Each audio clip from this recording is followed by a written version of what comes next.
How much of a difference can Legionella testing method choices really make for you and your customers? It turns out that the Legionella testing method that you and your laboratory partner choose can have a significant impact on the service you provide to your customers. Let's look at the data. First, we'll start with what the experts recommend. There are several different types of Legionella testing methods, but experts generally recommend using a culture method. The AWT position statement and guidance document is a great resource that can provide more details on this recommendation. There are currently two different types of culture methods available: traditional spread plate methods and a liquid culture method called Legionella. Both are culture methods, meaning they grow or culture viable bacteria. To compare these two methods, it's important to recognize the two primary types of Legionella testing: routine monitoring and testing as part of a remediation after a positive result above an action limit. Let's consider a couple of data points that are relevant to each of these types of testing. The first data point comes from a study by the CDC, which showed that traditional spread plate methods missed Legionella in 37% of samples with low concentrations of Legionella or high concentrations of competing bacteria. If you think about the routine monitoring you do, it's likely that you're either testing a building with low concentrations of Legionella or a cooling tower that has high concentrations of competing bacteria.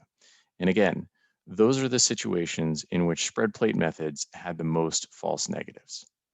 If your lab is using a spread plate method, you may be missing Legionella in over a third of your samples, and that could be creating risk at your customers' facilities. In comparison, the data on liquid culture performance from 6 peer-reviewed studies that evaluated over 1,200 samples at 14 different laboratories show that Legionella is more sensitive than spread plate methods. So liquid culture can make a difference in helping you reduce Legionella risk during routine monitoring. The second situation where you'd be performing Legionella testing is during a remediation after a positive result above an action limit.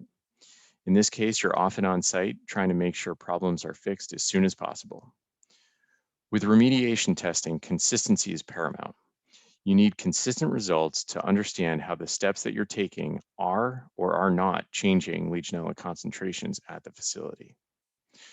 Unfortunately, the CDC also showed that spread plate methods undercount Legionella concentrations by a factor of 10 on average. We believe that this is a contributing factor to many of the situations that water treaters have discussed with us, where a lengthy remediation is complicated by testing results that are confusing or don't seem to line up with the remediation actions that the water treater is taking. Liquid culture has been shown to perform better. Legionella demonstrated the best possible measure of repeatability in its ISO 13843 study, which means that changes in your test results are more likely to be a result of actual changes in the concentration of Legionella in the facility you're managing, and not due to the variability that's inherent in traditional spread plate testing. Again, the improved accuracy of liquid culture can make a difference in helping you provide effective and efficient service to your customers.